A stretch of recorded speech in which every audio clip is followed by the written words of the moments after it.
आपला श्लोक चालला आहे गीतेतला उत्तम पुरुषस्तन्य परमात्मेतुदारता यो लोकत्रयमाविश्य विभर्तव्य ईश्वरा. हा जो पुरुषोत्तम आहे, अध्यायाच्या नावातच पुरुषोत्तम आहे, त्या पुरुषोत्तमाचं वर्णन भगवंत करताय की तो अविनाशी आहे, अव्यय आहे. ह्या तिन्ही लोकांमध्ये म्हटलं तर त्या सगळ्याच भरण पोषण तो करतोय असं या श्लोकामध्ये आपण बघितलं. आणि हे सगळं आपण माऊलींच्या ओव्यांच्या यांनी समजून घेतोय. आपण क्षरपुरुष अक्षरपुरुष हे दोन शब्द पाहिले. क्षर म्हणजे नाश पावणारं, हे ते आपल्याला कळलंय. जे नाश पावत नाही ते अक्षर, हे पण आपल्याला कळलंय. पण या दोन्हीपेक्षा वेगळा असणारा हा पुरुषोत्तम काय आहे, आणि हा पुरुषोत्तम क्षर आणि अक्षर या दोन्हींचा आधार कसा आहे, दोघांचं भरण पोषण करणारा कसा आहे, याचा विचार आपण करतोय. म्हणजे आपण आणखीन सोपं करून म्हणायचं म्हटलं तर आपला जीव नाश पावणार आहे, पण जो जीवात्मा आहे तो नाश पावत नाही.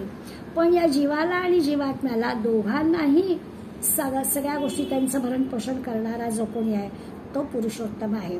त्या दोन्हींचा आधार कोण आहे तर तो पुरुषोत्तम आहे. गीता त्याला भरण पोषण करणारा असं म्हणते आहे. या अर्थाने खरोखरच क्षर आणि अक्षर, नाश पावणारं आणि नाश न पावणारं, या दोन्ही गोष्टींना आधार देणारं उत्तम पुरुष जो आहे त्याचं वर्णन चाललंय. 546वी ओवी आपण पाहूया. हा जो उत्तम पुरुष आहे तो कसा आहे तर माऊली सांगतायत, जो प्रकाश्यवीड प्रकाशो, जो ईशितव्यवीड ईशो, आपणनी जे अवकाशू बसवित असे. तीन गोष्टी या ओवीमध्ये माऊलीने सांगितल्या. एक तर म्हणाले तो स्वतःच प्रकाश आहे, प्रकाश्यवीड प्रकाशो. असं आहे की आपल्याला एखादी गोष्ट दिसायला हवी असेल तर तिथे प्रकाश असावा लागतो.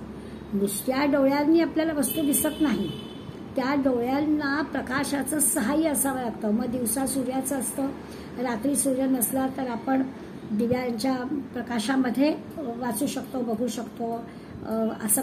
पण नुसत्या डोळ्यांनी कळणार नाही. त्यामुळे आपल्याला वस्तू दिसण्यासाठी प्रकाशाची गरज असते. हा जो उत्तम पुरुष आहे तो प्रकाशवीड प्रकाश, त्याला बाहेरच्या दुसऱ्या प्रकाशाची गरज नाही आहे, तोच प्रकाश आहे. त्यामुळे त्याला सगळ्या गोष्टी सहज दिसतात. आपल्याला काही दिसण्यासाठी मदत लागते. हा प्रकाशवीड प्रकाश आहे, प्रकाशाशिवायच याला सगळं काही दिसतं असं माऊली हा उत्तम पुरुषाचं वर्णन करतात. दुसरा शब्द वापरला ईशितव्यवीड ईशो. हा ईशितव्य म्हणजे तो नियामक आहे, शास्त्र आहे, तो सगळं ठरवणार आहे. त्याचं या सगळीकडे स्वामित्व आहे, त्याचं सगळीकडे नियंत्रण आहे आणि त्याची आज्ञा सगळ्यांनी पाळायची आहे. म्हणजे वाऱ्याने व्हायचं की नाही त्यांनी ठरवायचं, नदीनं व्हायचं नाही त्यांनी ठरवायचं, सूर्याने केव्हा उगवायचं त्यांनी ठरवायचं, आकाशातल्या ढगाने सगळं काय ते तो ठरवणार. असं सगळं जो ठरवतो, वृक्षाने बीज पेरलं आहे पण किती हे करायचं, कसं वाढायचं, सगळं सगळं तो ठरवणार. असं जो नियंता आहे, शास्त्र आहे, अशा ईशितव्य ईशो असं तोच ठरवणार असल्यामुळे त्याचं काय, त्यांनी नियम घालून दिले, त्या नियमाने बाकीच्यांनी वागायचं. पण हा नियामकच आहे, हा शास्त्राच आहे, तर त्याला वेगळ्या नियमांची गरजच नाही आहे असं त्याचं वर्णन केलं. असा हा उत्तम पुरुष, पुरुषोत्तम आहे. आणि तिसरा शब्द वापरला आपणची अवकाशू वसवित असे. जो तो मुळे सगळ्या आपणच सगळी पोकळी भरून काढतोय. आपण असं पाहतो की आपण पाहतो तिकडे आकाश असतं, म्हणजे पाहतो तिकडे ती पोकळी आहे, परंतु याचं वर्णन केलं आहे की तो सगळीकडेच भरलेला आहे. मग आकाश म्हणजे पोकळी आणि त्या सगळीकडे ते आकाश आहे, म्हणजे सगळीकडे तो भरलेला आहे. अशा पद्धतीनं या उत्तम पुरुषाचं वर्णन 546व्या ओवीत तीन गोष्टींनी केलं. आणि आपल्या लक्षात येईल की हा आता आपल्याला कळलं की त्याला तो सगळ्यांचं भरण पोषण करणार आहे असं जे गीता म्हणते. तर त्याचं कारण त्याच्या जो सगळ्या गोष्टी आहेत त्याला कोणाकडून काही नको आहे, तो सगळ्यांना सगळ्या प्रकारच्या गोष्टी देतोय. पुढल्या ओवी म्हणताय, जो नादे ऐकी जातं राधू, स्वादे चाखी जाता स्वादू, जो भोगी जाते से आनंदू आनंदाचे. पुन्हा या ओवीमध्ये तीन गोष्टी आणखीन या उत्तम पुरुषाच्या सांगितल्या. काय म्हणतात की जो नाद ऐकी जाता नादू. आपण श्रीराम जयराम जय जयरामचा नेहमी जप करतो, त्याच्यात नादातून या नाद निर्मितो श्रीराम जयराम जय जयराम असं म्हणतो. आता नादातून या नाद निर्मितो, नाद निर्माण व्हायचा आहे पण तो नादातूनच व्हायचा आहे. म्हणजे काय तर आपल्या ह्या सृष्टीमध्ये एक सतत काही ध्वनी चालू असतो.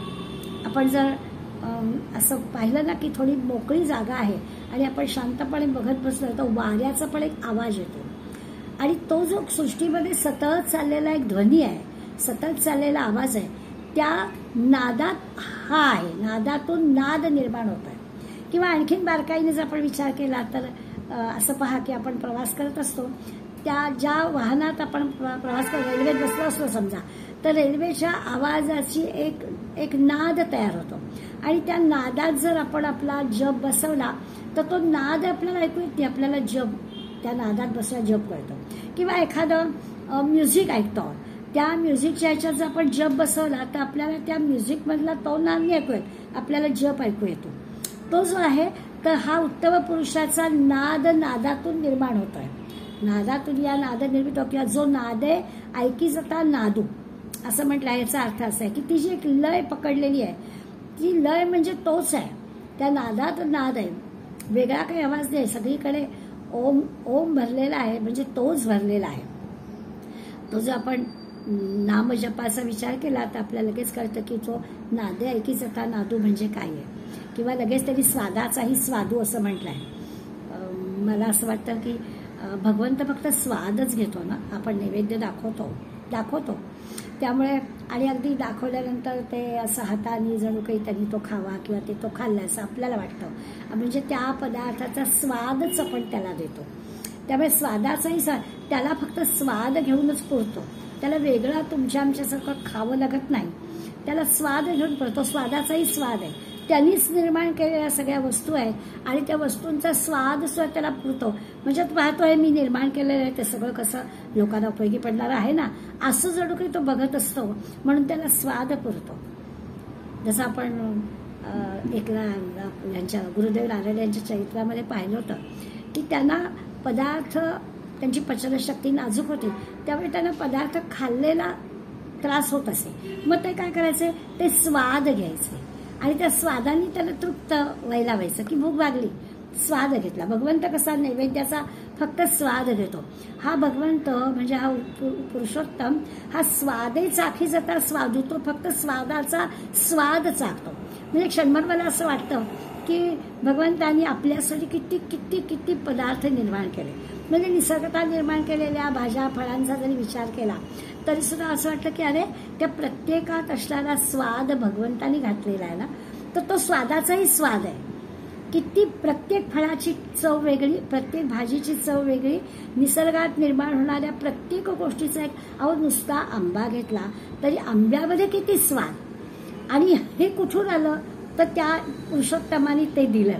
म्हणजे पुरुषोत्तम स्वादाचाही स्वाद आहे असा त्याचा अर्थ आपल्या लक्षात घेता येईल. आणि मग तो त्याला स्वतःला काही वेगळं घ्यावं लागत नाही, तो स्वादाचा स्वाद असल्यामुळे रामकृष्णांची आठवण होते, वेगळं खावं लागत नव्हतं, इतक्या मुखाने मी खातोय ना असं ते म्हणायचंय.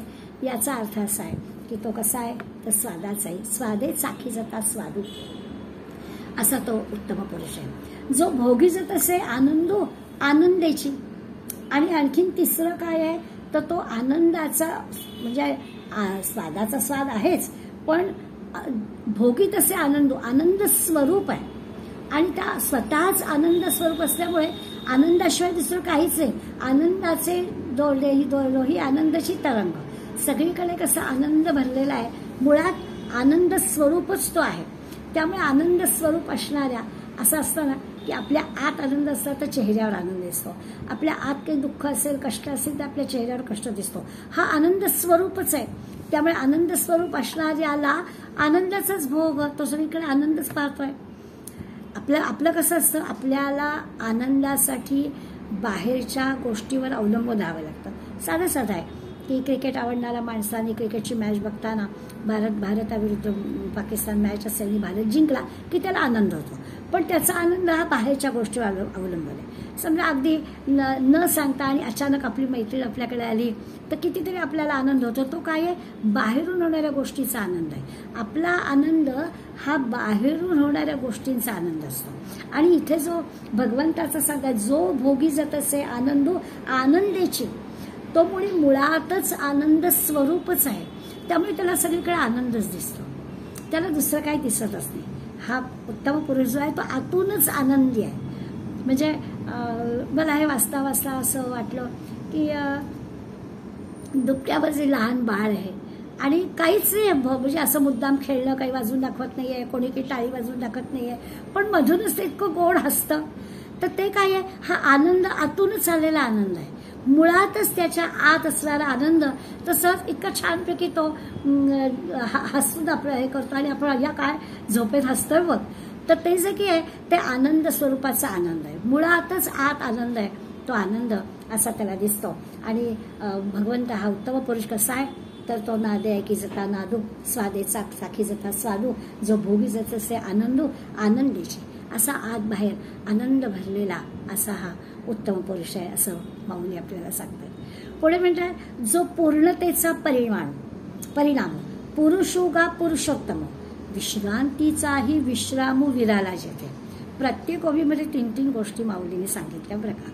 आता म्हणतात पूर्णतेचा परिणाम, पूर्णतेचा पूर्णातून पूर्ण. आता आपण ओम पूर्णमदः पूर्णमिदं पूर्णात् पूर्णमुदच्यते पूर्णस्य पूर्णमादाय पूर्णमेवावशिष्यते हा श्लोक म्हटला. म्हणजे काय आहे, तर याचा अर्थ असा आहे की हा जो पुरुषोत्तम आहे हा पूर्ण आहे, म्हणजे ब्रह्मांड पूर्ण आहे आणि हे जे पूर्णातून पूर्ण उत्पन्न झालेलं आहे ते पूर्ण ब्रह्म पण पूर्ण आहे आणि तोही पूर्ण आहे. म्हणजे पूर्णातून पूर्ण काढलं तरी पूर्ण शिल्लक राहतं, असं या पूर्णाचं वर्णन करतात. ही पूर्ण सृष्टी जी तयार झाली आहे ती पूर्णातून पूर्ण काढून घेतल्यावरही पूर्णच शिल्लक राहते, असा हा आहे.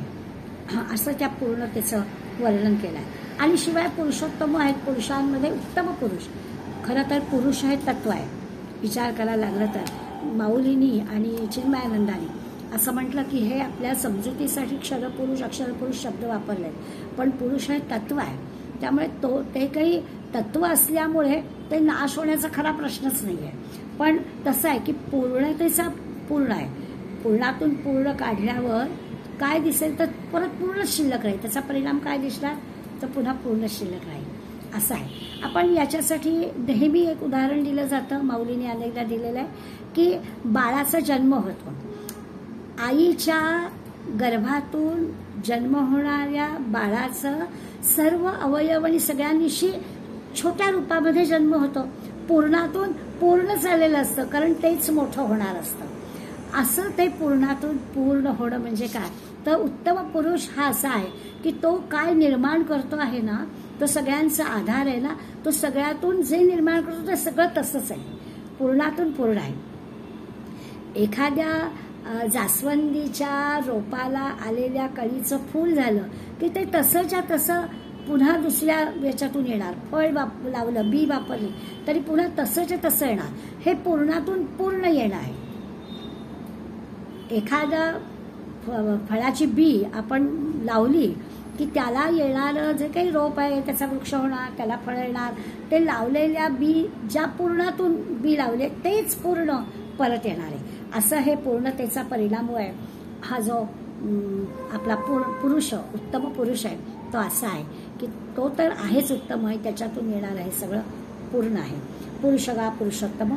आणि पुढे म्हटलं सर्व पुरुष श्रेष्ठ आहेच, उत्तम पुरुष आहे. आणि विश्रांतीचाही विश्राम विराला जेथे, म्हणजे विश्रांतीचं पण विश्रांती स्थान आहे. हा जो पुरुषोत्तम आहे तो विश्रांतीचं विश्रांती स्थान आहे. म्हणजे काय, आपल्याला विश्रांती स्थानी विश्रांती घ्यायला जावं लागतं. रोजचा जो काही दबडगा चालू असतो तो आपल्याला असं वाटतं कुठेतरी 4 दिवस विश्रांतीसाठी जावं की जिथे हा सगळा दबडगा नसेल, असा एक आपला विचार असतो. हे मुळे काय, विश्रांतीला विश्रांती वाटेल असं स्थान म्हणजे हा पुरुषोत्तम आहे. याचा अर्थ काय, शांतीची पै शांती. आपल्याला सगळ्यांना अभंग माहिती आहे, तर ती शांतीची पै शांती निवृत्ती दातारू. माऊली म्हणतात माझ्या गुरूंनी मला शांतीची पै शांती दिली. कुठे, कशी दिली, तर खरोखरच कसं दिलं, तर हरिनाम उच्चारू दिधला नेले. त्या भगवंताचं नाम घेतलं की जी काही मला शांती मिळते ना, ती शांतीची पै शांती म्हणजे विश्रांतीचं विश्रांती स्थान आहे, असं माऊली म्हणतात. म्हणजे सद्गुरू कृपेनं जो अखंड समाधीचा एक आंतरिक आनंद निवृत्तीदातांनी मला मिळवून दिला, तो जो आहे तो विश्रांतीची विश्रांती, असं माऊली वर्णन करतात की मला सद्गुरू कृपेने हा अखंड समाधीचा आनंद मिळाला आणि तो अखंड समाधीचा आनंद म्हणजे विश्रांतीची विश्रांती आहे. समाधी साधन संजीवनी नाम आणि शांती दया सर्वानुभूती असं जे म्हटलं ते या अर्थाने म्हटलं. त्यामुळे ती विश्रांतीची विश्रांती. आपल्याला विश्रांती घेण्यासाठी स्थानात बदल केला म्हणून तिथे जाऊन विश्रांती मिळते असं नाही की. तिथे वेगळ्या प्रकारचे पण त्रास सहन करावे लागतात. त्यामुळे बाहेरच्या सगळ्या जगातून आपल्याला आराम मिळणाऱ्या गोष्टी आपण किती शोधल्या तरी ती काही विश्रांती होत नाही. माऊली आपल्याला सांगतायत हा विश्रांतीचा विश्रांती जे काही आहे म्हणजे हा जो उत्तम पुरुष खऱ्या अर्थानं विश्रांती कशी देतो तर मला जशी निवृत्तीदासाने अखंड समाधीची आंतरिक आनंद मिळवून दिला तशी ही विश्रांतीची विश्रांती या उत्तम पुरुषाकडून आपल्याला मिळते. आता पुढल्या ओवीमध्ये सुखाशी सुख जोडलेले किती छान छान शब्द वापरलेत माऊलींनी.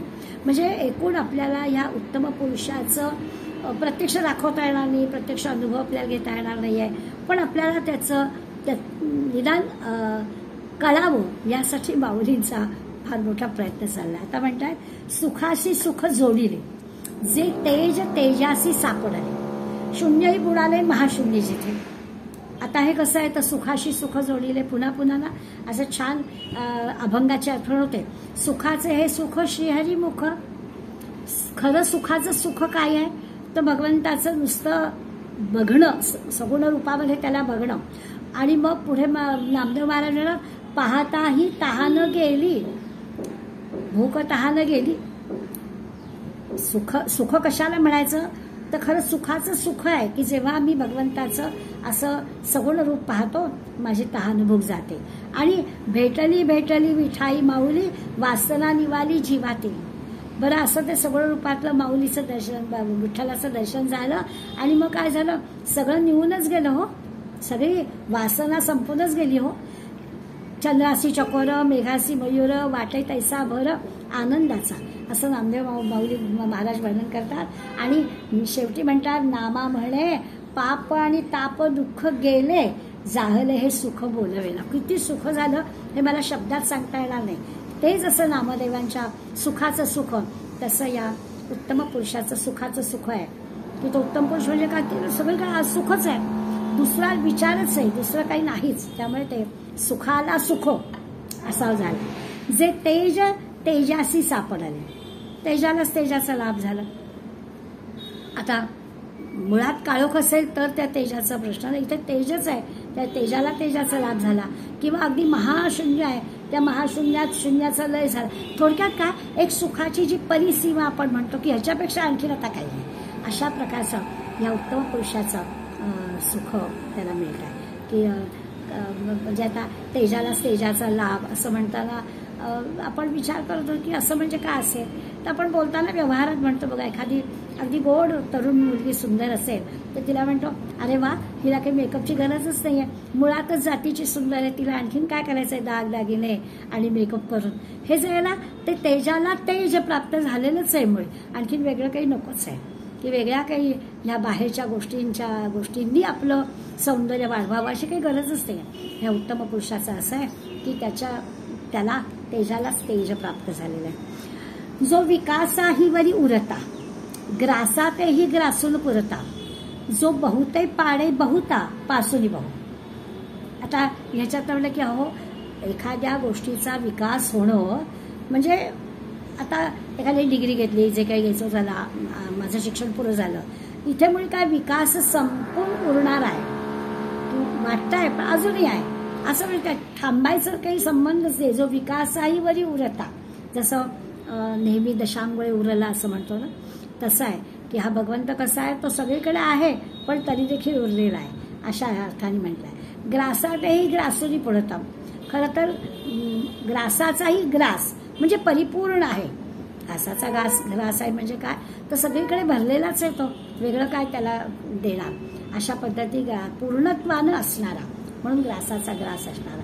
आणि जो बहुते पाडे बहुता पासूनी बहु म्हणजे सगळं बहुत्वाहूनही बहु म्हणजे सगळ्यांमध्ये श्रेष्ठ ज्याला विभू असं म्हणतो, भगवंताला विभू असा शब्द वापरला म्हणजे सगळीकडे व्याप्त आहे अशा अर्थाने विभू शब्द वापरला.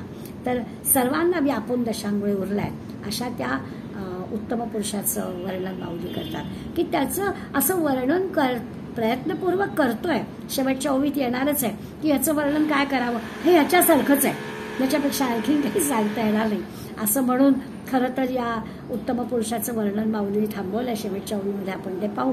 पण याचा अर्थच आहे की प्रयत्नपूर्वक सांगता येईल असं ना, असं नाही, आणखीन नाही असं. ते माशाची गोष्ट सांगतात की समुद्राच्या एकदम अशा लाटा उसळल्या आणि जवळ एक विहीर होती, त्या विहिरीमध्ये समुद्रातला एक मासा आला आणि आधी विहिरीमध्ये मासे होतेच, तर हा नवीन आलेला पाहुणा मासा आहे. त्याच्याजवळ तुम्ही कुठून आला, तर मी मोठ्या समुद्रातून आलो.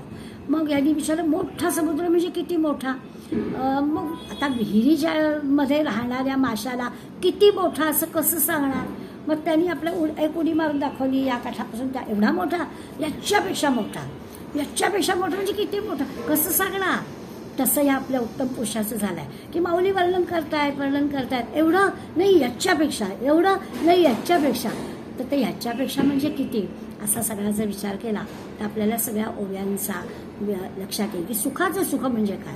आता सुखाचं सुख कळतं आम्हाला, पण मग आमच्या लक्षात येतं की नाही यांचं सुख वेगळं आहे, हे अंतर्बाह्य भरलेलं सुख आहे. आपल्याला बाहेरच्या गोष्टींमुळे आपल्याला सुख मिळतं तसं सुख नाही आहे, कशावर अवलंबून असणारं सुख नाही आहे, कशावर अवलंबून असणारा आनंद नाही आहे, भरलेलाच आहे. अशा पद्धतीने माऊली आपल्याला या उत्तम पुरुषाबद्दल सांगतात.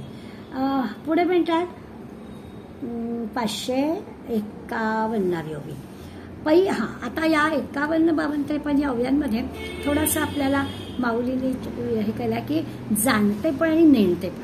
म्हणजे आता एवढं सगळं सांगितलं तर आता उत्तम पुरुषाचा जाणतेपणा, कदाचित उत्तम पुरुष म्हणजे काय हे श्रोत्यांना कळलं असेल, पण आता ते आपल्याला सांगणार आहेत की जाणत्याला काय कळतं आणि जो जाणकार नाही आहे म्हणजे अज्ञानी आहे त्याला कसं कळत नाही किंवा त्याला कितपतच कळतं. अशी उदाहरणं देऊन ते आपल्याला पटवून देतात. तर पै नेणतया प्रती रूपेपणाची प्रतीती रूपे न होनी शुक्ती दावी जेवी. शुक्ती शब्द, शुक्ती म्हणजे शिंपला. आपल्याला समुद्राच्या वाळूमध्ये कुठेतरी शिंपला दिसतो, चकाकणारा असतो. त्यामुळे तो चकाकणारा शिंपला काही जणांना रुपयासारखा म्हणजे चांदीसारखा दिसतो. पै नेणतया प्रती रूपेपणाची प्रतीती. ही रूपेपणाची प्रतीती म्हणजे पै रूप आहे किंवा चांदी आहे याची प्रतीती कुणाला येते, नेणतया प्रती. अज्ञानी जो आहे त्याला तो शिंपला न दिसता त्याला ते रूप किंवा चांदी दिसते. रूपे न होती शुक्ती दावी जेवी. तर काय जे की आहे ना तो शिंपलाच आहे, पण याला असं भासतं की आता हे भाषणाच्या मागची अनेक कारणं आहेत ती की आता माऊली इथे सांगितली नाही, पण आपण कल्पना करू शकतो की अज्ञानी कुणाला म्हणायचं. तर अज्ञानी जो आहे त्याला लोभ आहे, त्याला मोह आहे. तो चांदीचा असेल तर आपलं काय छानच, म्हणजे शंका नाहीच, ती चांदीच वाटते त्याला. जो अज्ञानी आहे त्याला नेणता प्रती. ज्ञानी जो आहे तो जाणकार आहे, तो विवेकी आहे, विचारी आहे. इथे वाळूच्या हे आहे तर इथे तो शिंपलाच असणार आहे याची त्याला पक्की खात्री आहे. आणि अज्ञानी जो आहे त्याला ते चकाकणार भासत आहे, त्यामुळे त्याला वाटतंय ती चांदी आहे. असं जे आपल्याला व्यवहारात दिसतं. आता जसं ती शिंपली जी आहे ती स्वतः काहीच झालेली ती आहे, ती आहेच, ती रूपं काही झालेली नाहीये. म्हणजे ती रूपं झाली म्हणून त्याला ती तशी दिसली असं काहीच नाहीये. शिंपलाच आहे. पण नेणत्याला ती चांदी वाटते, जाणत्याला ते कळत आहे. आणि या जाणत्याला आणि नेणत्याला म्हणजे जाणत्याला कळण्यासाठी, आता जाणत्याला कळण्यासाठी काय, तो विवेकी आहे, तो विचारी आहे, तो अनुभवी आहे, त्याला काही प्रचिती आहे, या सगळ्यामुळे असेल. आणि लोभ नाही आहे, मोह नाही आहे, त्यामुळे त्यांनी असं सहजपणानं त्याला खात्री पटलेली आहे की तो त्यांनी बघितलं पण नसेल त्या शिंपल्याकडे, कारण तो शिंपलाच आहे. उलट ह्याला लोभ आहे, मोह आहे, नेणता आहे, अज्ञानी आहे, आपलं दारिद्र्य दूर होईल असं कदाचित त्याच्या मनात आलं असेल आणि निरनिराळ्या गोष्टी असेल. आणि मग त्याला वाटतं नाही तो शिंपलाच असेल, कारण अज्ञान आहे. या ज्ञानी आणि अज्ञानी दोघांच्याही बाबतीमध्ये ती असणारी वस्तू काही बदलत नाहीये, ती आहे ती आहेच. पण या दोघांच्या मध्ये असणारा जो फरक आहे तो भगवंत सांगतोय की त्या सगळ्याची पण जबाबदारी त्यांनीच घेतलेली आहे. ज्ञानी माणसाला काय दिसणार, अज्ञानी माणसाला काय दिसणार, सगळ्यांचं भरण पोषण तोच करतोय ना. अज्ञानी माणसाचं अज्ञान दूर तो करायला गेलं नाही, पण त्याचं अज्ञान त्याच्या विचाराने, विवेकाने, बुद्धीने दूर होईल तेव्हा होईल. पण असं उत्तम पुरुष काय करतो, तर खरं तर असं आहे की तो मोठं ते ब्रह्म म्हणतात तसं ब्रह्मांड व्याप्त आहे किंवा काय ऐश्वर्य त्याचं आहे, असं सगळं आहे. पण ते कळेल कोणाला, तर ते फक्त ज्ञानाला कळेल. आणि ह्या ज्ञानी माणूस आहे त्याला सत्य काय आहे, खरं काय आहे ते त्याला कळेल. अज्ञानी माणसाला कळणार नाही. तो अज्ञानी माणूस कसा, तर तो असा या दृश्य गोष्टींमध्ये रमणारा आणि ते जे भासताय तेच खरं आहे असं वाटणारा, त्याला ते भास होतो.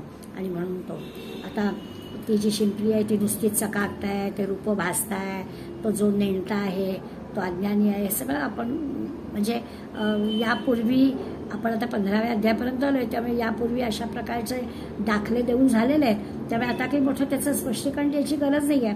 त्यामुळे ज्ञानाला ज्ञान होतं ते काय होतं, तो जो ज्ञानी माणसाला हा शिंपलाच आहे हे जे की ज्ञान होतं ते ज्याच्यामुळे होतं तो उत्तम पुरुष, तो पुरुषोत्तम असा खरा त्याच्या मागचा अर्थ. की नेणं त्याला ते होत नाही. नेणं तर या सगळ्या दृश्य जगामध्ये अडकलेला असतो. त्या दृश्य जगात अडकणाऱ्या अज्ञानी माणसाला हे असं भलतं भासतं. पण जो ज्ञानी आहे त्याला मात्र माहीत असतं की सगळीकडे तो भगवंत आहे. त्यामुळे तो बरोबर योग्य पद्धतीने ते काय आहे ते ओळखू शकतो. आणखीन एक उदाहरण दिलं आहे. का नाना अलंकार दशे सोने न लपत लपले असे, विश्व नाहोनिया तैसे विश्व जो धरी. विश्वाच्या उदाहरणासाठी आधी सोन्याचं उदाहरण दिलंय. हे पण नेहमीचं उदाहरण आहे की दागिना आणि सोनं, खरं तर सोन्याचाच दागिना, परंतु सोनं जे आहे म्हणजे ज्ञानी माणसाला ते सोनं आहे ते कळतं. आणि जो अज्ञानी आहे, नेणता आहे, त्याला डिझाईन, त्याचा नाव आहे, त्याला रूप आहे, त्याच्यावरची काही त्याचं अलंकाराला केलेलं त्याचं आकर्षित करणारं त्याचं काही विशेष रूप आहे. हे सगळं जे आहे ते नेणत्याला दिसतं, जाणत्याला सोनंच दिसतं. आता असं जरी असलं तरी अलंकार असला तरी ते सोनंच आहे आणि हे ते अलंकार असला तरी सोनंच आहे. ही जी गोष्ट आहे ही फक्त ज्ञानाला समजते. त्याप्रमाणे उत्तम पुरुष आपण केव्हाही दृश्यविश्व न होता त्या दृश्यविश्वाचा कारण तो आहेच, त्या नेमक्याच्या दृष्टीला मात्र ते दिसत नाही. त्याला दृश्य जग दिसतं आणि भगवंत दिसत नाही. जाणत्याला काय दिसतं, दृश्य जग दिसत असलं तरी त्याच्यात त्याला भगवंत पण दिसतो. तो दृश्य जगात अडकत नाही. आता वारंवार या गोष्टीचा उल्लेख माऊलीने केला, त्यामुळे आपल्याला पटकन सोनं आणि अलंकार याच्यावरून कळेल. जाणता आणि नेणता, जाणत्याला दृश्य जग दिसत असलं तरी त्या दृश्य जगामधला भगवंत त्याला कळतो आणि नेणत्याला दृश्य जग दिसतं, भगवंत दिसत नाही. एवढाच फरक. आणि म्हणून माऊली सांगतायत विश्व न होऊन या तैसे विश्व जो धरी. या दोन्हीला आधार त्याचाच आहे. त्यामुळे त्या ज्ञानाला बरोबर कळतं की ठीक आहे, तर दृश्य जगात सुद्धा भगवंतच भरलेला आहे असा त्याचा अर्थ. हे असो जलतरंगा नाही सिलाने पण जेबिगा. सिलाने पण म्हणजे असं वेगळेपणाने, तेवी दिसता प्रकाशू जगा आपण शिजो.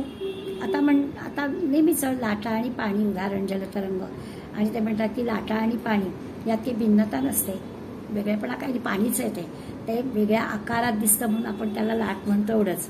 तसं म्हणे आहे ह्या तेवी दिसता प्रकाशू जगा आपण शिजो. ह्या सगळ्या अस्तित्वावरच हे सगळं जग म्हणजे ह्या उत्तम पुरुषाच्या असण्यावरच हे खरं जगत आहे, ते काही वेगळं नाही आहे. फक्त ते दिसत नाही तो उत्तम पुरुष, त्यामुळे आपल्याला जे दिसतं तेच आपल्याला खरं वाटतं. म्हणून त्यासाठी उत्तम पुरुषाच्या अस्तित्वात, पुरुषोत्तमाच्या अस्तित्वावरच अवलंबून आहे. आणि तसं वेगळं काहीच नाही आहे. लाटा आणि समुद्र, लाटा आणि पाणी हे जसं वेगळं नाही, आकारात फक्त फरक आहे, तसं भगवंतच आहे, आकारात फक्त फरक आहे. निराकार असणारा भगवंत कळला तर तो निराकार भगवंतच या दृश्यामध्ये दिसणाऱ्या गोष्टींच्या आकारामध्ये आहे हे ज्ञात्याला कळतं. आपल्या संकोच विकाशा आपणची रूपविरेषा हा जळी चंद्र हन जैसा समग्रदा. आणखी माऊली एक दृष्टांत देतात. हा दृष्टांत पण नेहमीच आहे की आकाशामध्ये चंद्र आहे आणि त्या चंद्राचं प्रतिबिंब पडतं पाण्यामध्ये. आता चंद्र जसा आहे तसंच प्रतिबिंब पडणार ना, कारण पाण्यात पडणाऱ्या प्रतिबिंबाला तो जो चंद्र आहे तो कारण आहे. तो समजा प्रतिपदेपासून पौर्णिमापर्यंत एकेका कालाने वाढत वाढत वाढत पौर्णिमेचा चंद्र मोठा होता. जसा त्या त्या तिथीला असेल तेच प्रतिबिंब पडणार. जसा चंद्र आकाशात जसा कमी कमी होत गेल्या अमावस्येपर्यंत तो दिसेल असा होतो. त्यामुळे त्याच्या कला कमी कमी झाल्या, त्याचा आकार जसा जसा असेल तसंच प्रतिबिंब पाण्यामध्ये पडणार. आपल्या संकोच विकासा, संकोच होईल किंवा विकास होईल, आपण जे रूपविरेषा ते जे काही त्याचं असेल रूप तेच त्याचं पडणार. तसंच इथे आपल्याला कळेल की चरी चंद्रहन जैसा समग्रगा, तर भगवंत पण तसंच म्हणतायत की काय होईल की जसं प्रतिबिंबाचं कमी जास्त संकोच असेल किंवा विकास आहे त्याप्रमाणेच असं होईल की जगाच्या संकोचाला किंवा जगाच्या विकासाला हा उत्तम पुरुषच कारण आहे. त्याच्यामुळेच हे सगळं होत आहे. म्हणजे आपण आता विकास आणि संकोचाच्या ऐवजी भलं बुरं म्हणूया, इथे जे काही घडतं त्या सगळ्याला तोच कारण आहे, करणारा तोच आहे. जसं बिंब आणि प्रतिबिंबाचा उदाहरण माऊली सांगतात की जसा आकाशातला चंद्र ज्या आकाराचा तसंच प्रतिबिंब पडणार, तसा याच्याचमुळे या ठिकाणी होणारा विकास असेल नाही तर संकोच असेल हे प्रतिबिंब त्याचं आहे. भगवंताचं दृश्य जग हे त्याचं प्रतिबिंब आहे असा त्याचा अर्थ आपल्याला सांगतात. तैसा विश्वपणे काही न होये, विश्व लोपी काही न जाय, जैसा रात्री दिवसे नोहे द्विधारणे. रात्री दिवसा नोहे हे आपल्याला चटकन कळेल की आपल्या दृष्टीनं दिवस आणि रात्र असतात, पण सूर्याचा विचार केला तर तसं काही नसतं. आता आपल्याला सगळेजण आपण इतपत खगोलशास्त्र जाणतो की आपल्याकडून जरी तो गेला तरी तो पृथ्वीच्या दुसऱ्या भागामध्ये असतो, तर आपल्याकडे रात्र तर दुसरीकडे सूर्य आहे. त्यामुळे सूर्याला दिवस रात्र नाहीये. आपल्या दृष्टीने सूर्य मावळला, सूर्य उगवला अशी भाषा आपण वापरतो. आपल्या दृष्टीने दिवस आणि रात्र आहे की सूर्य मावळला चला तर रात्र झाली, सूर्य उगवला दिवस सुरू झाला, ही भाषा फक्त आपल्यापुरती आहे, सूर्याला नाहीये. जैसा रात्री दिवस नोहे द्विधा रवी, सूर्याला हे काही नाहीये. तसं जगाची उत्पत्ती होणं किंवा जगाचं लय होणं हे काही याच्यासाठी नाही आहे. उत्तम पुरुषाच्या जगाचा लय होतोय आणि जगाची उत्पत्ती तो आहे तसाच आहे, सूर्य आहे तसाच आहे. तुम्हा आम्हाला दिवस रात्र आहे, आपल्याला निर्मिती होते, लय होतोय असं आपल्याला भासतं. एखादी वस्तू निर्माण होते किंवा एखादा जीव जन्माला येतो आणि जातोय, पण त्याचं काही नाही, तो आहेच आहे असं म्हटलेलं आहे. त्यामुळे जगाची उत्पत्ती झाली तरी त्याच्यात फरक होत नाही, जगाचा लय झाला तरी त्याच्यात फरक होत नाही. जसं दिवस आणि रात्र ही सूर्याच्या यांनी होत नाही, सूर्य आहेच आहे. तैसा काहीची कोणीकडे, काही सेनी ही वेची न पडे, जयाचे सांगणे जयासीचे. मग असे म्हटलं तसं की आता ते सांगतात की तैसा काहीची कोणीकडे, कशातही तो नसतो, कुणातही तो नसतो आणि कशानेही तो नाशही पावत नाही. कशात नसतो पण आणि कशात आहे असं पण नसतं. मग तो कसा आहे, जयाचे सांगणे जयासीचे. मग तो उत्तम पुरुष किंवा तो पुरुषोत्तम कसा आहे तर त्याच्यासारखाच आहे. त्याच्याच कसा आहे हे सांगणं शक्य नाही, तर तो त्याच्यासारखा आहे असाच विचार आपल्याला करावा लागतो. आणि आपण ज्या 17व्या श्लोकाचा अभ्यास करतो आहोत, उत्तम पुरुषस्वन्य परमात्म्याचे होता त्याच्या 556व्यापर्यंत या उत्तम पुरुषाचा परिचय आपल्याला माऊलीने करून दिला. मी मगाशी असं म्हटलं की चिन्मयानंदानी आणि ज्ञानेश्वर माऊलीने एक महत्त्वाची गोष्ट या सगळ्या निरूपणामध्ये आपल्याला लक्षात आणून दिली की हे पुरुष शब्द जो आहे ना तो उत्तम पुरुष म्हणून जरी आपण म्हणत असतो किंवा क्षरपुरुष आणि अक्षरपुरुष असं जरी नाव असलं तरी पुरुष शब्द हे पुरुष म्हणजे तत्व आहे आणि तत्व कधी बदलत नाही.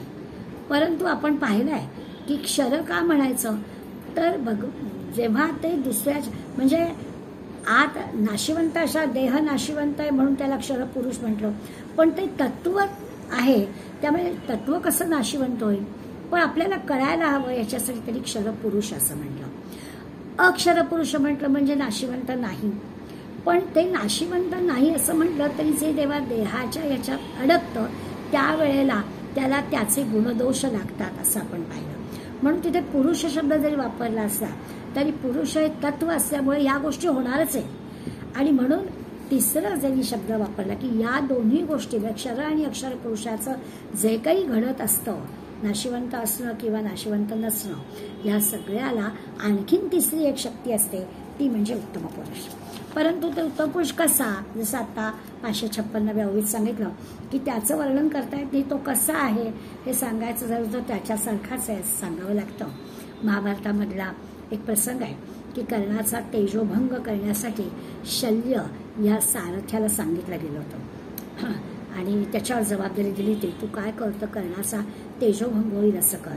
पण ही गोष्ट कर्णाला कोणीतरी सांगितली आणि त्याच्यापर्यंत ही बातमी कळली. तेव्हा कर्णाने असे उद्गार काढले की जे भंग होतं ते तेजच नसतं. तेजोभंग कसा होणार, जर ते भंग होणार असेल तर तेज कसं असेल. तसं आहे की जे पुरुष आहे, तत्व आहे, ते नाशिवंत कसं होईल. त्यामुळे उत्तम पुरुषाचं वर्णन उत्तम पुरुषासारखंच तर ते तसंच आहे की त्याला दुसरी उपमाच देता येत नाही. आपल्या सोयीसाठी त्या क्षर आणि अक्षराला पुढे पुरुष असा शब्द वापरला, तो केवळ समजुतीसाठी आहे. पुरुष आहे तत्व धरलं, कारण पुरुष असं ह्या देहपुरीचा विचार केला तर देहपुरीमधला ईश म्हणजे पुरुष असा आहे. त्यामुळे शरीररूपी जर नगर म्हटलं तर या शरीररूपी नगरीचा राजा किंवा आपण चैतन्य म्हणतो, तर हे म्हणजे हे बदलत नसणार आहे. त्यामुळे तत्व म्हणून पुरुष शब्द वापरला तर ते काही बदल नाही. खरोखरच या देहामधला जो ईश आहे, देहामधलं जे चैतन्य आहे ते काही बदलत नाही. आपल्याला दासबोधामध्ये एक ओवी गेली आहे, अस्थीच्या देही मांसाचा गोळा, पाहे न म्हणे ब्रह्मीचा सोहळा, तो ज्ञाता नव्हे आंधळा केवळ मूर्ख, असं समर्थाने सांगितलंय. म्हणजे काय तर आपला हा जो देह आहे तो तसं म्हटलं तर अस्थींचा म्हणजे हाडांचा सापळा आहे आणि डोळे जे आहेत ते मांसाचा डोळा आहे. आता या मांसाच्या डोळ्याने, या अस्थींच्या हाडा तयार झालेल्या देहाला हा मांसाचा डोळा लागलाय आणि या डोळ्याने मी जर सगळं ब्रह्म पाहीन असं जर कोणी म्हणत असेल तर तो काही ज्ञानी नव्हे, तो ज्ञाता नव्हे, तर तो उलटा अज्ञानी काय, तो निव्वळ आंधळा आहे असं समर्थाने सांगितलं. याचा आता आपल्याला कळेल की ह्या साध्या डोळ्यांनी आपल्याला ह्या उत्तम पुरुषाला काही बघता येणार नाही आहे. त्याच्यासाठी आपल्याला जी काही खऱ्या अर्थानं तयारी करायची ती तयारी माऊली आपली करून घेत आहेत आणि आपल्याला सांगतायत. जसं चिद्विलास असा शब्द म्हणजे हे सगळं काय ते परमात्मा आहे, त्याला चिद्विलास असं म्हटलं, ते आपल्याला कळणं याच्यासाठी हा सगळा प्रयत्न आहे. एक माऊलींच्या उदाहरणांमध्ये दृष्टांताची आठवण फक्त करून देते. यापूर्वी पण दिली आहे, पण आत्ताचे हे सगळे दृष्टांत आपल्याला चांगले कळावेत म्हणून आपल्या लहानपणी आपण एक अनुभव घेतलाय की आपण तेव्हा आपल्याला म्हणजे अज्ञानी होतो, त्यामुळे आपण एसटीतून प्रवास खिडकीतून बघतोय आणि खिडकीतून बघताना झाडं पळतायत असं आपल्याला भास व्हायचा आणि मग आपल्याला गंमत वाटायची मोठी की आपण जसे पळतोय झाडं पण पळतायत. पण जसजसे आपण मोठे झालं तसंच आपल्याला कळलं की अरे आपली गाडी पळतीये ना म्हणून ते झाडं पळतायत असं वाटतं. झाडं आहेत तिथेच आहेत, पुढली पुढली झाडं आपल्याला दिसतात, ती झाडं काही पळत येत नाहीत आपल्याबरोबर. हे आपण जसजसे मोठं झालं तसं आपल्याला कळायला लागलं. तर तसं आहे की समजा आपण असं पाहतो की आकाशातला चंद्र आहे आणि तो चंद्र खरं वस्तुतः चंद्र तिथे स्थिर आहे, पण आकाशातून ढग जेव्हा जातात ना तेव्हा तो चंद्र त्या ढगातून जातोय असं आपल्याला वाटतं. खरं तर तसं काही नाही आहे. ढग जर स्थिर असतील तर तो चंद्र पण स्थिर राहील, तो काय हलताना दिसणार नाही. केवळ ढग जात आहेत म्हणून आपल्याला असं वाटतं की चंद्र पण जातोय की काय. काही ज्ञान झालं, आपल्याला कळलं की असं काही नसतं, चंद्र आहे तिथेच आहे, ते ढग पळत आहेत, ते झाडं आहेत तिथेच आहेत, आपण गाडीतून पळतोय, हे आपल्याला ज्ञान झालं की आपल्याला कळतं. तसं मी आहे ही गोष्ट बदलत नाही बघा. जे आपण जन्माला आलो की आपल्याला एक मीची ओळख होते. म्हणजे रूप बदलेल, आकार बदलेल, वय बदलेल, आपले विचार बदलतील, हे सगळं होईल, पण किंवा भावना बदलतील, पण मी ही गोष्ट नाही बदलत. तसा विचार करायचा की हे बदलत नाही. पुरुषोत्तम जो आहे तो बदलत, तो आहेच आहे, त्याला ओळखायचं. तर मीला कसं ओळखणार, बाकी सगळं आपल्याला कळलं की आपल्या उंचीत बदल झाला, आपल्या विचारात बदल झाला, वयात बदल झाला, दृष्ट्यात बदल झाला, सगळे बदल झाले, पण मी आहेच. तसं आहे की हे सगळं आहे पण ईश्वर आहेच तो उत्तम पुरुष आहेच. अगदी सुरुवातीला आपल्याला निद्रा, जागृती, स्वप्न असं दिलं की जागृती आणि स्वप्न काय आहे, तर स्वप्न पण संपतं, जागृती पण म्हणजे जागे होतो आपण, आणि मग त्याला आपण क्षर म्हटलं की बदल होतो ना, म्हणून त्याला क्षर म्हटलं. आणि मग तिथे आपण गाढ झोपेच पण गाढ झोप म्हणजे सुद्धा तिथे जर आपल्याला खऱ्या अर्थाने गाढ झोप म्हणजे ईश्वराची ओळख जर वाटली असती तर बरं झालं होतं की झोपलं की आपल्याला ईश्वराची प्राप्ती होणार. तसं नाही आहे.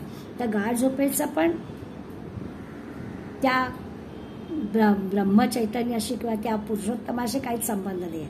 हे सगळं आपल्याला समजतं की त्या गाढ झोपेमध्ये थोडासा क्षणभर आपल्याला असा सगळ्याचा विसर पडतो, पण परत लक्षात येतं की अरे आपण जागे झालो. आणि मग ती गाढ झोप म्हणजे सुद्धा काही असं समाधी, मोक्ष, मुक्ती आणि तो आनंदाचा आनंद, सुखाचा सुख असं काही ते नाही आहे, हे आपल्याला कळतं. त्यामुळे या तिन्ही गोष्टी ज्या आहेत ना त्याच्यापेक्षा म्हणजे जागृती, स्वप्न आणि सुषुप्तीपेक्षाही वेगळं असा जो काही आहे अनुभव माऊलींनी जो वर्णन केला समाधीचा वेळचा, की तो माझा विश्रांतीची विश्रांती, तो माझा आनंदाचा आनंद, त्याचा आपल्याला कळेल. आणखीन छान छान उदाहरणं निराळ्या विवेचन करणाऱ्या मंडळी दिली. कसं असं काही वेळेला आपण जे शब्द वापरतो ना त्या शब्द वापरताना म्हणजे एकाने उदाहरण दिलं आहे की म्हणजे एक मातीचा घट होता आणि मग तो मातीचा घट ज्या जमिनीवर ठेवला होता तर त्यांनी काय म्हटलं त्या जमिनीला, तर खरं म्हणजे काही तसं नाही आहे. त्या जमिनीला काय नाव द्यायचं आहे तर म्हणे तो सकुंभ. सकुंभ म्हणजे काय, तर कुंभासह असणारी जमीन.